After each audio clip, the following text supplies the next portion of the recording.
കുറ്റിപ്പുറത്ത് break നഷ്ടപ്പെട്ട lorry നിയന്ത്രണം വിട്ട് 5ഓളം വാഹനങ്ങളിൽ ഇടിച്ചു. അപകടത്തിൽ ബൈക്കിൽ സ്റ്റേഷനിലേക്ക് വന്നിരുന്ന കുറ്റിപ്പുറത്തെ ഗ്രേഡ് SI അയ്യപ്പൻ അടക്കം 6 പേർക്ക് പരിക്കേറ്റു.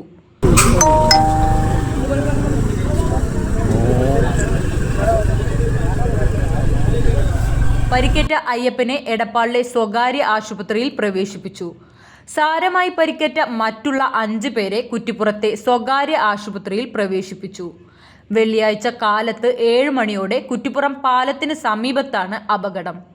വളാഞ്ചേരി ഭാഗത്തു നിന്ന് ഉള്ളി കയറ്റി വന്ന ലോറിയാണ് ബ്രേക്ക് നഷ്ടപ്പെട്ടതോടെ നിയന്ത്രണം വിട്ടത്. മുൻപിൽ പോയിരുന്ന കാറിലിടിച്ചതോടെ കാർ എതിരെ വന്ന SI അയ്യപ്പൻ സഞ്ചരിച്ച ബൈക്കിൽ ഇടിക്കുകയായിരുന്നു.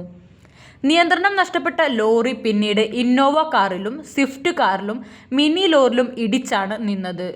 CNTV കുറ്റിപ്പുറം.